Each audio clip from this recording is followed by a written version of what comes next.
we will now get on to our main topic here on Mastering Dungeons. We are going to delve into Chapter 3 of the 5th edition 2014 Dungeon Master's Guide. Chapter 3 covers creating adventures, and who doesn't love a good adventure? I love it. Do you love a good adventure, Teos? Mm-hmm. True. Awesome.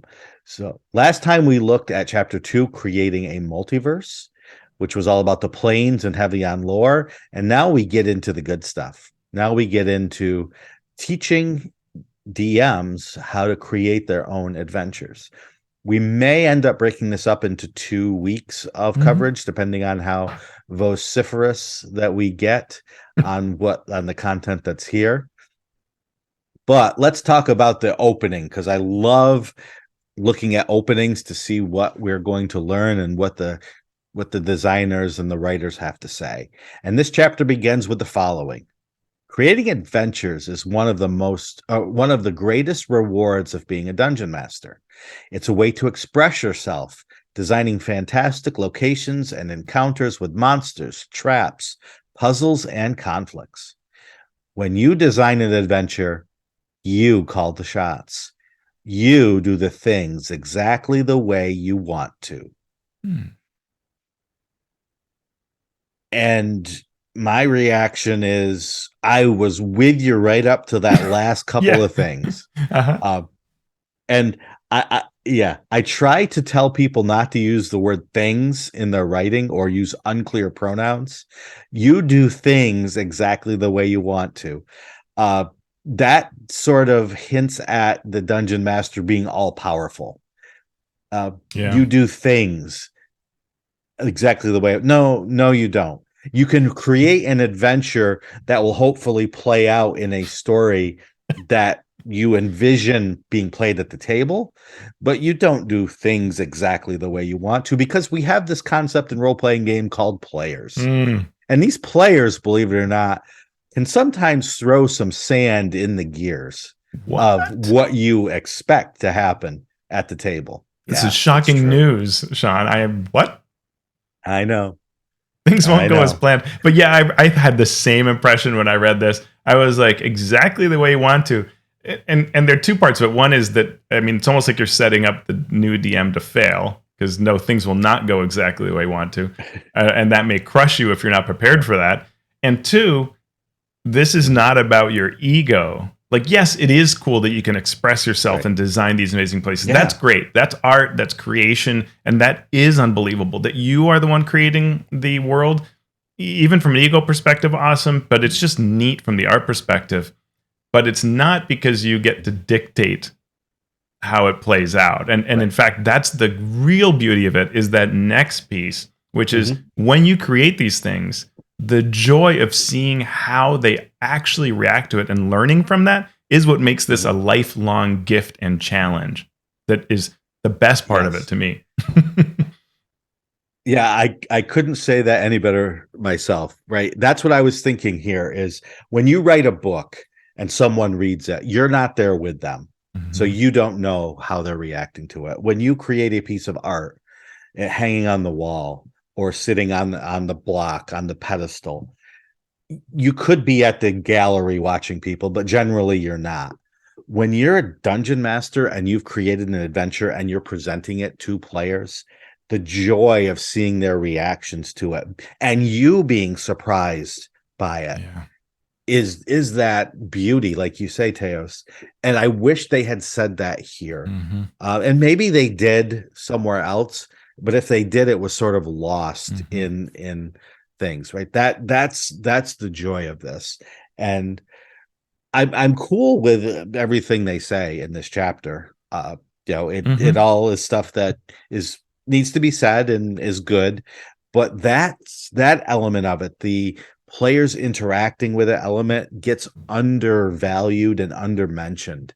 And I think it needs to be highlighted more. Yeah, and I think we'll see that that's sort of a through line in this chapter, if not really in the whole book up till now, is that the book it's like an encyclopedia for those that are our age. It's telling you things in a sort of almost reference format, but not in a how-to, not in a conspiratorial communal way.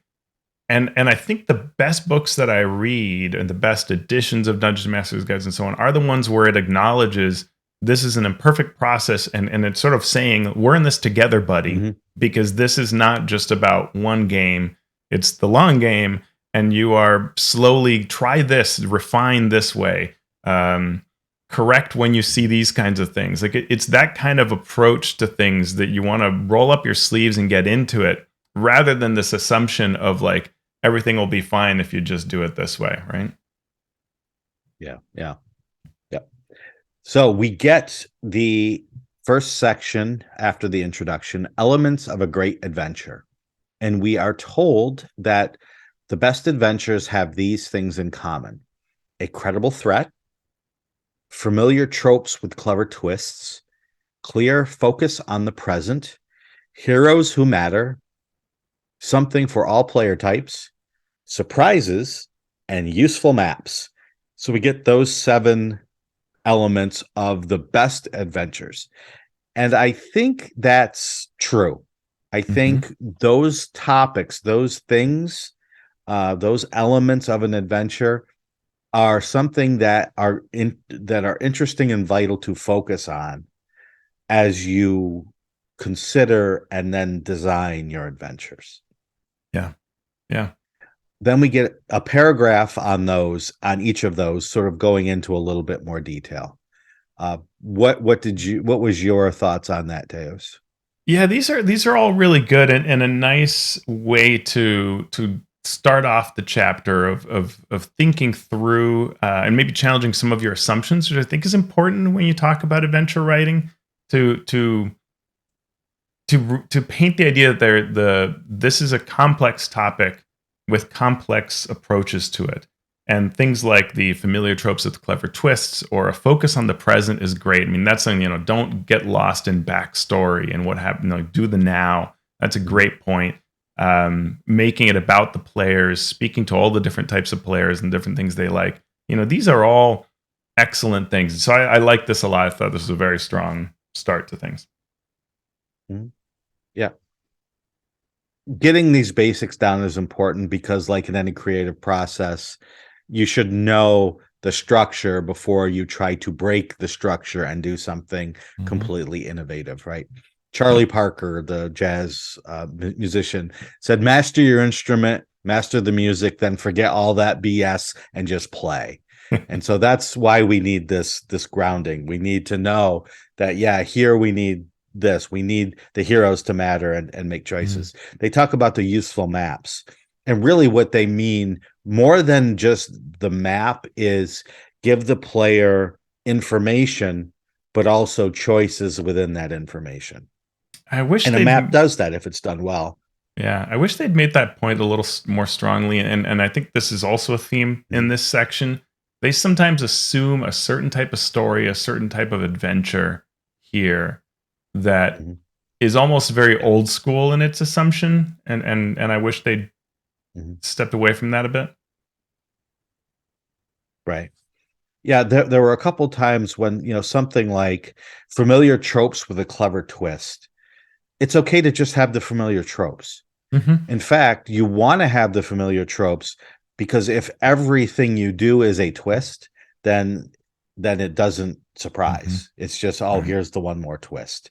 And surprises is one of their categories. And it's the same thing, right? You don't always want to surprise the characters with every.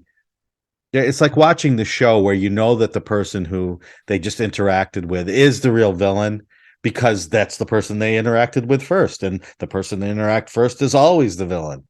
Right. So you don't need a surprise all the time. You just want the surprise to be at the right time to have the right resonance within the story. Yeah.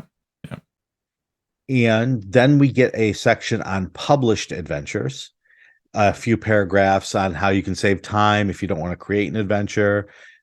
Then you can customize these to fit your particular group if you do get a fully published adventure. I mean, for a company that provides published adventures for sale. I'm surprised at how short this is. It's just like 4 short paragraphs. This could be 2 pages in terms of really useful tips to a new DM on how to run a published adventure well, how to approach them, how to prepare for them, which is a constant question you see people asking, how to make the most of them, how to assess your players as you run and turn it into a story about them, which of course the writer could not do, right? Because they don't know your specific players. Yeah. There's a lot here that could be really toolkit approach around published adventures. So I'm surprised it didn't happen, right? And you could even use the starter set as an example. So I guess then you get into the which starter set, but I wanted more here because a good percentage of DMs are using published adventures, and so to just the rest is all about making your own. And like, well, I think you just missed a lot of your audience than just giving them only 4 paragraphs. Yeah, and the first starter set, The Lost Mines of Phandelver, would have been out when this book was published. Right. So at least they should have known that was something they could have referred to and told you, here is how you run it, or some suggestions, and then going from there, how you would mine it, no pun intended, for some use in your own worlds. Awesome. Next, we have adventure structure. And this talks about, what does every story have? A beginning, a middle, and an end. And telling you how those 3 parts of a story can be shown through a role-playing game adventure. Somehow this part did not really super work for me. Like, yeah, stories have a beginning, a middle, and an end, and they talk about things like, a strong climax should have the players on edge, but the fate of the characters and more hanging in the balance, and that's all fine, but I don't know what a DM really does with this information. This is another case where it feels encyclopedic, and I guess I'd want to know a little more of, how should I be approaching creating a story? Like, I'd want this to be more process based, and this they do have more process pieces after this. But, to me, this should be, when you sit down to craft an adventure, first start at a high level with what the overall concept is, and think through your beginning, middle, and end with some ideas, some rough ideas you have, right? And what you might like about it, and something like that. Like when we did our episode about the Gumshoe RPG with Kevin Culp, it recommends that you start with the villain and their plans, then work backwards, creating a trail of clues from what's going to be your investigation trigger that kicks off the adventure to the heart of the plot and the antagonists. And I kind of would have liked this to be the D&D equivalent at a high level to get me started in the process of writing adventure, and then you go and give me a more formal next step process after that. What do you think? Yeah, I think that makes sense. If you're trying to teach someone how to create a good RPG adventure, especially for D&D, because that's its own thing, it has its own beats and so on, you have to rely on the fact that everybody up after the age of 3 can pretty much articulate what a story is. We know what a story is. I spoke to a kindergarten class about story writing. The teacher asked me to come in, and I thought, okay, I'll come in and read a story. And she's like, no, I want you to teach them how to write a story. And I was thinking, they're kindergartners. Can they even write yet? And they can't, but they can dictate. And so she wanted me to tell them how to create a story. And I had no idea how to do this. And so because I could teach a college level class on it, but so what I went in and did was, I went in and I said, I'm going to tell you a story. Once upon a time, the end. and I've never seen a more irate group of 6-year-olds in my life. They were raging because that obviously was not a story. And they told me so quite loudly, quite vehemently. And so I said, it's not what's it missing? And they're like, what? And they started listing all the things that were missing from this Once Upon a Time, the end story, like people, like the bad guy, right? And they're using their own words, but they're saying all of the things. Where does it happen? Oh, the setting. What happens? Oh, the plot, right? And so then they went off and they dictated their own stories to me and the teacher and the helpers that were there. And you can literally do this with role-playing games, right? We all took, maybe even in grade school, let's talk about this short story. What are some elements of it? Characters, setting, plot, conflict, theme, atmosphere, tone, all of that. RPG adventures have all of these things, and you can use that knowledge that we all have intrinsically from being consumers of stories to put those elements into place during an adventure. And how does it change because it's an RPG adventure and not a work of fiction? So I sort of wish they had gone that route as well.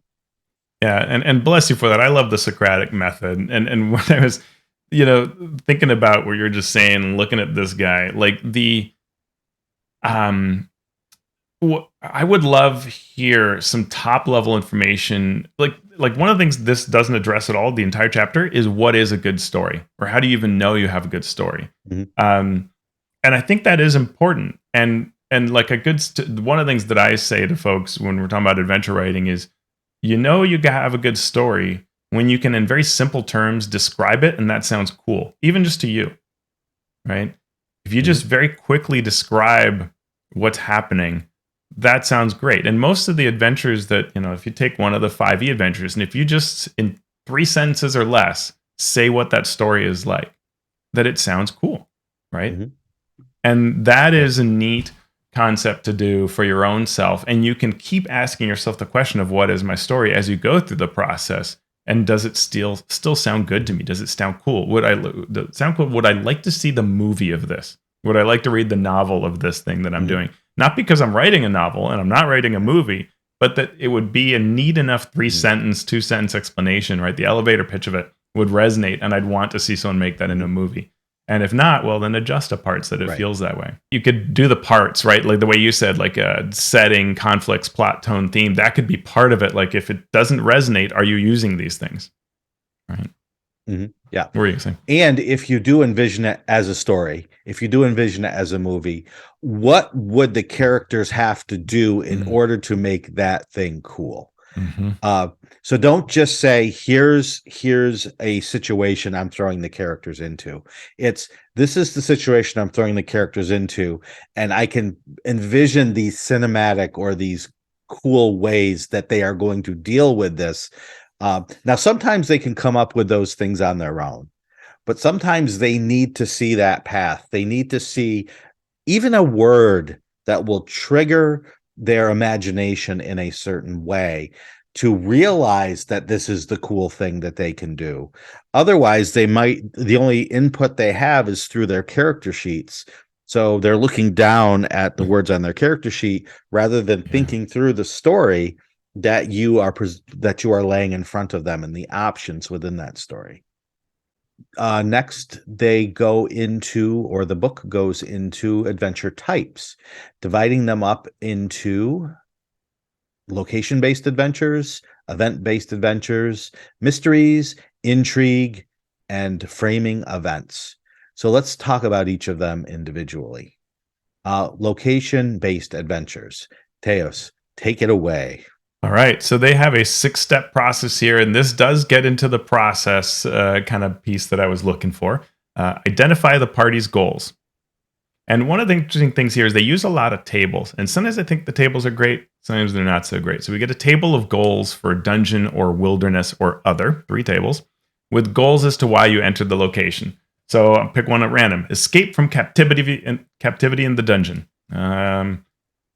Interesting, but we know that's a thing that can be very hard to pull off. So already I'm a little concerned that there's just a entry and not information on this. But another one is find an NPC who disappeared in the area. Okay, that's fine.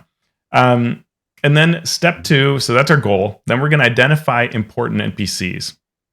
More tables. We get tables of adventure villains, allies, and patrons. And we're told that chapter 4, the next chapter, will help us bring NPCs to life. So we have things like the adventure villain is a humanoid cultist. The adventure allies are a priest. And we have an adventure patron who is a deity or a celestial. What do you think of this so far, Shawn? I think that this does not follow the same process that I follow. I thought the same when I'm thing. creating an adventure. Uh-huh. I now, do I do some of this? Yes. Do I do it in this exact order? No. It's sort of like world building. When we talked about world building, you could do from the top down or the bottom up. In it, with adventure design, there's also a similar concept, whether you start with the main goal, or do you start with the basics of how you're going to launch toward that main goal? And you need to know both simultaneously, and you need to go back and forth between the two in order to really make the best adventure that you can.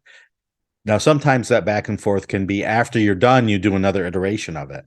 But it helps if you're able to jump back and forth between the whole adventure and each encounter within that adventure to build it in a way that is most efficient and most likely to capture the imagination of DMs and players. And it does say in the brief intro paragraph to this piece that we can alter the order of these. And I'll just say very quickly, 3 is flesh out the location details. 4, find the ideal introduction. 5, consider the ideal climax, and then 6 is plan, flesh out the encounters. And I agree with you that this is not at all like what I do, and I don't know that this is, again, great how-to advice. You can certainly get an adventure out of following this process, and it would give you a lot of ideas that could be helpful towards making a fun adventure. But yeah, I didn't love this. Yeah. And I mean, how would I do it? I would identify the goal of the entire. It's good that they focus on the party. I like that, because sometimes a game master or a adventure designer will forget about that the party even exists and have a grand story that could take place without the party being there. So I like identify the party goals in the overall adventure. What are you trying to do? The table that you read could spur some good ideas, but they would need to be much more fleshed out than simply what you're saying there. And then what I do is I go and go ahead. Nothing tells you how to do the fleshing out of this and what else to consider. So it's like, if I say, okay, I'm rescuing a captive, cool. Why? How do I make that interesting? Yeah. So I go step 1, identify the party's goals. Then step 5, what does the final step in achieving that goal look like? What's the grand final battle scene, whatever you want to call it? What does that look like?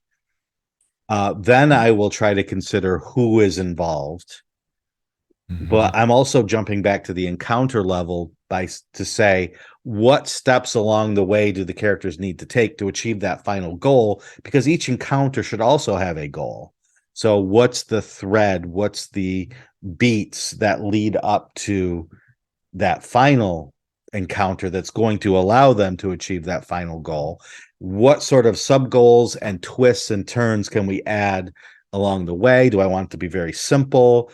Just, find the person who will lead you to the information, who will lead you to the magical scroll, who will lead you to the final cave layer combat.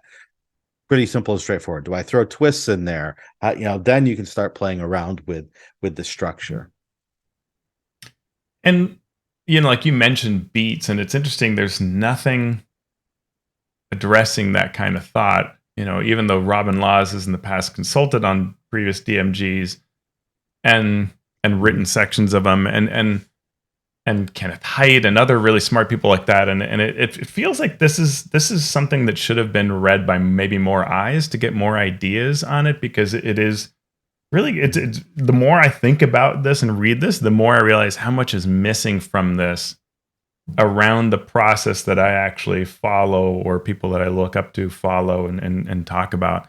Yeah, it is.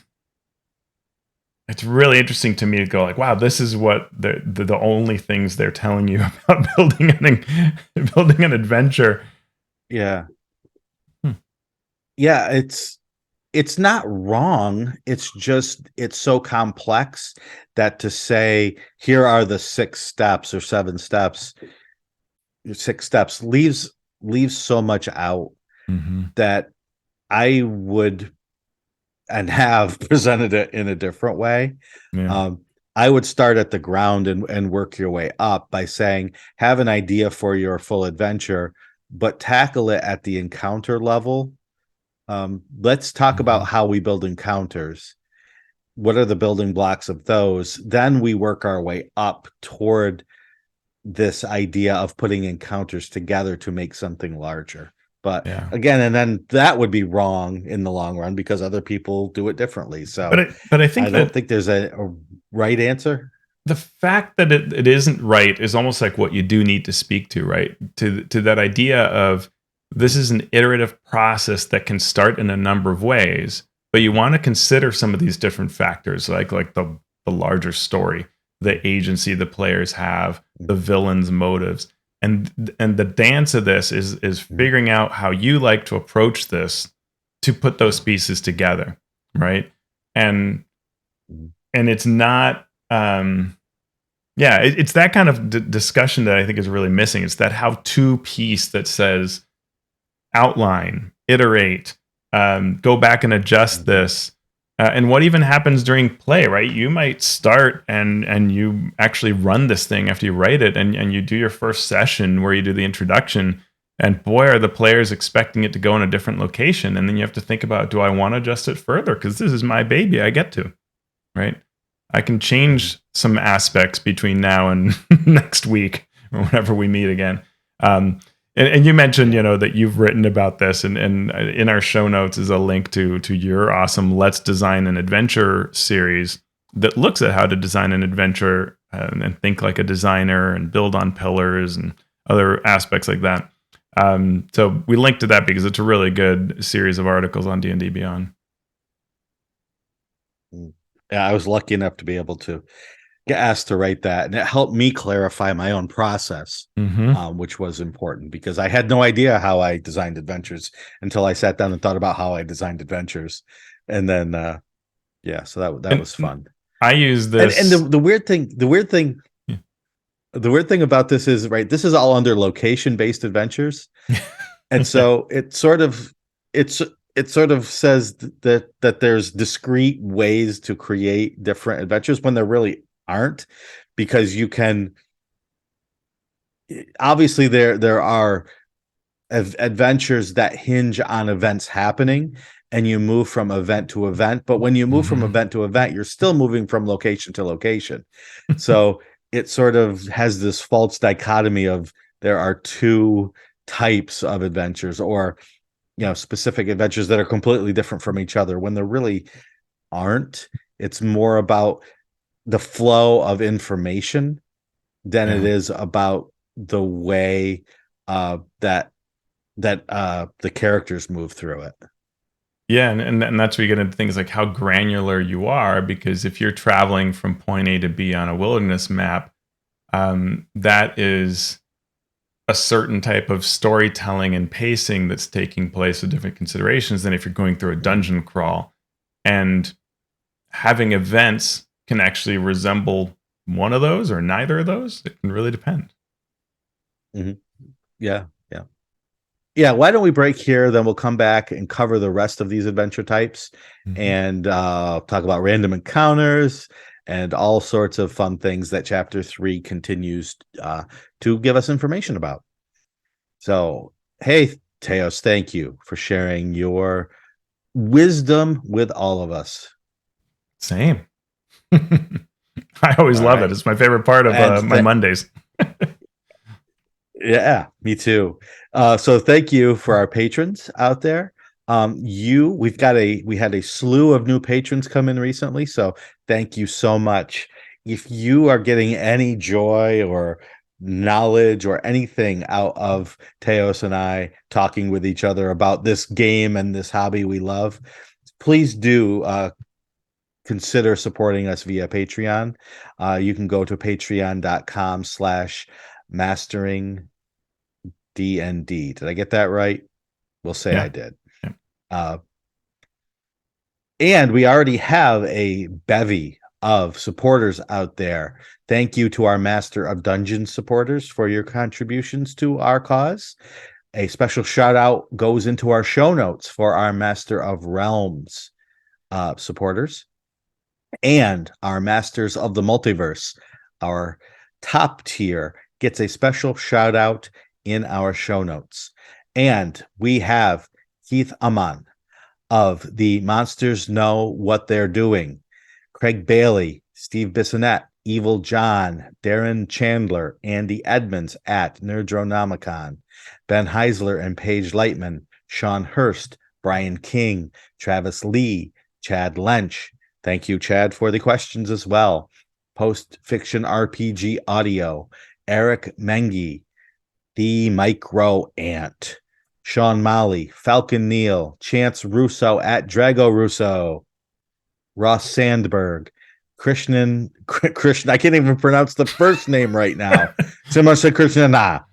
There you go. Joe Tyler, James Walton, and Graham Ward. Thank you for all your support, and thank you to our listeners. Teos, where can people find you on this wild World Wide Web?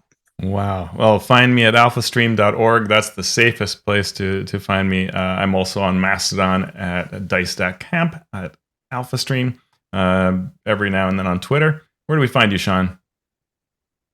You can find me in a van down by the river. That's what you deserve. Or choices you on made. Twitter at Shawn Merwin. Exactly. On Twitter at Shawn Merwin. The podcast is on Twitter at Mastering D&D. You can also go to Mastodon for the podcast at Dice Camp. I'm on Mastodon at Tabletop Social.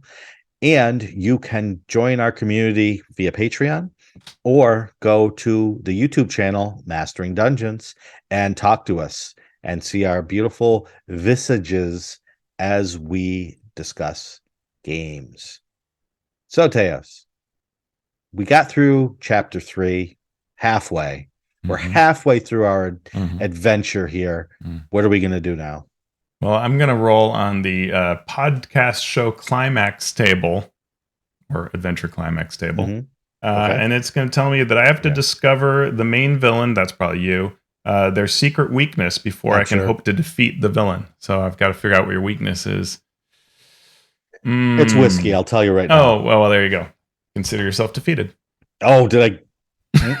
See, now that this encounter is going to lead toward the climax of the adventure where you ply me with whiskey.